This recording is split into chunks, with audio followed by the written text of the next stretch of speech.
Brenda was informed about Silas's kidnapping and she returned to Los Angeles. They still had no idea where Silas was. He had been gone for almost 2 days by that point, and they were no closer to finding him. What's the news, Martin? They're searching everywhere, both inside the city and outside it. Don't worry, we'll get Silas back. Did Brennan call? Not yet, but we're ready.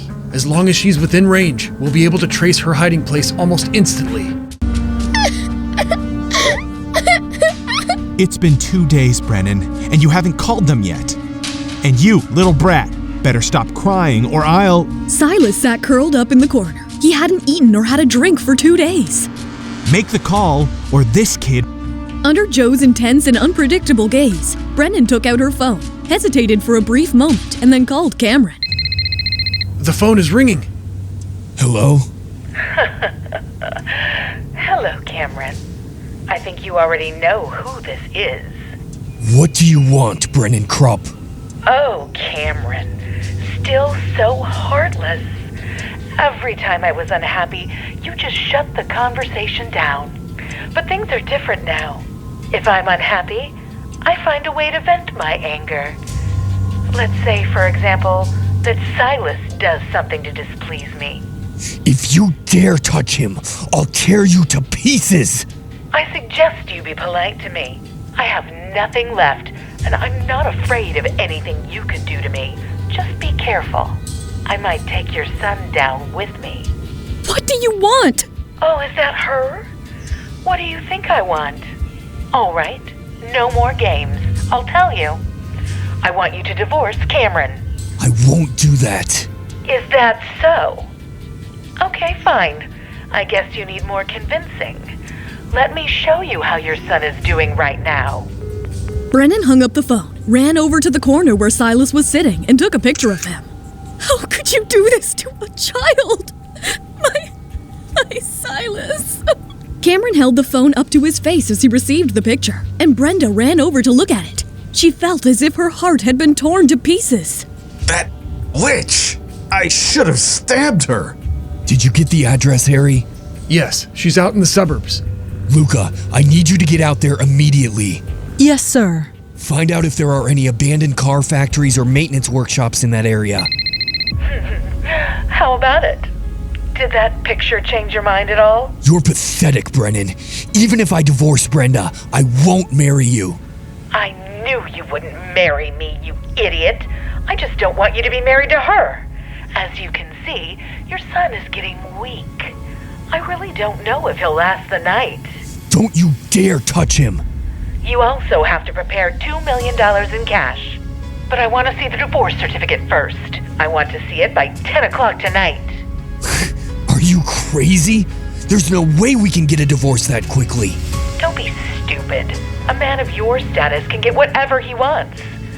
Send me a picture of the divorce certificate before 10 o'clock. Then I'll tell you what to do with the money. Remember, if I don't see that certificate, I'm not responsible for what happens after that. Didn't you say 20 million before? How is it suddenly 2 million? Do you know how heavy 20 million in cash is? It's one thing to be greedy and quite another to be stupid. I found something. There's an old factory in the area. I'll make sure our people get the specific location immediately. Don't. The more people we send there, the likelier Brennan is to panic. That's not good for Silas. We'll go there ourselves. Cameron, I'm coming with you. Brenda. I'm coming. Back at the factory, Brennan was very excited. She paced back and forth across the floor, waving her phone in the air and talking to herself. I thought maybe you were more affectionate now, but I guess not. Well, you had a good run. Once you get divorced, she won't be your wife anymore, and then everyone will know you dumped her. What a shame for poor little Brenda. I'm sick of you, and I'm sick of this kid. I'm worried we might have been located. Get that little brat. We're leaving right now. Joe secured Silas in the back seat while Brennan slid in beside him. Joe climbed into the driver's seat. I say we lose the kid. Are you stupid? How would that help? Where are we going now? Head for the freeway. Before Brennan and Joe made much progress, several police cars appeared and converged on their position. We're in deep trouble, Brennan, and all of this is your fault. Shut up. That's Cameron's car. Get out of the car immediately with your hands in the air. Joe panicked and tried to run. Stop, or I'll shoot. Joe got shot. He fell to the ground. Brennan emerged, clutching Silas under one arm. You shot my brother, you son of a... What makes you think I'll let this go now? I told you to get a divorce. I didn't think you'd actually dare to define me and bring the police. It seems you really don't care about your son's life at all. No, don't! Please stop! What must we do for you to let Silas go? At first, I just wanted you two to be apart. But you didn't listen. Instead, you forced me into this dead end. Since I'm doomed, I'll take someone with me. You can choose, Brenda. Who's it gonna be? You or this little guy? What do you mean? He's a child! I'll tell you one more time. If you don't want this little one, you can die in his place. Take your own life. Do it, right here in front of me. At that moment, Silas lunged towards Brennan's wrist. He sank his teeth into her flesh, biting down with all his might. The shock and pain made her throw Silas to the ground. Ow! Ow, you little brat! No, Silas! Brennan hadn't even managed 2 steps before a bullet pierced her body and she crumpled to the ground. It was Cameron who had fired the shot, despite the fact that Brennan was no longer a threat. Save him! Please save Silas! Outside the emergency room at the hospital, anxiety hung heavily in the air. The sudden opening of the emergency room door startled them all. The nurse looked concerned. Nurse, how's he? How's Silas? The patient has lost too much blood. Dr. Harry told me to go to the blood bank to get more. I just hope there's enough in stock. The patient has rare Rh negative type A blood. Take mine. I'm Rh negative type A. When the tests came back showing a positive match, Brenda allowed them to take all the blood they needed from her. The emergency room door finally opened again and Harry emerged. How is Silas? Silas is out of danger, but he'll need to stay in the hospital for observation a bit longer. Brenda! All of a sudden, Brenda fell to the ground unconscious. Help me! Help my child! No! Brenda was having another nightmare from the night of the accident. It's only a nightmare, Brenda.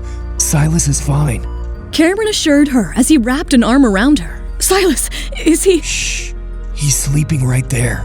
Oh, I saw the news today. Your dress design made the front page of Beauty Weekly. What did you just say? Scarlett's photo from the fashion show is on the cover of Beauty Weekly. That means you've advanced to the 3rd round. I can't believe it! But people might think you bought the Beauty Weekly front page for me. I haven't had time to spend money on that yet. Sorry to disappoint you. Dr. Harry, Yes, what is it? Mrs. Kent donated blood for Silas, but it wasn't used. Should I take it to the blood bank? I didn't realize Brenda gave blood for Silas. She's Rh negative, isn't she? Yes, both Mrs. Kent and Silas have rare type A Rh negative blood. It's quite a coincidence. Bring the blood bag to my office, please. I need a DNA test. Cameron, Brennan didn't die. The doctors saved her and she's still in the hospital. Go on. After she woke up, she seemed a bit unhinged. And the psychiatrist who saw her thinks she's mentally ill. So, she might be able to avoid punishment by faking mental illness? I'm going to get to her before that. What do you mean, Martin? I've been waiting for the chance to bring her down, and I won't let her go this time. If Brennan can successfully fake mental illness, she would still be able to have control over Cameron's life. But will she be able to do it? What does Martin have up his sleeve? Will his impulsive behavior make things worse? Hi, Brenda here. Hope you are loving Love Bargain. Keep following us as we release a new episode of Season 1 daily on YouTube. You can jump the queue and unlock all seasons of the audio series by installing the Pocket FM app now. Just click on the link in the description. To watch the next episode of Season 1, tap here, and to watch the full Season 1, click on the playlist.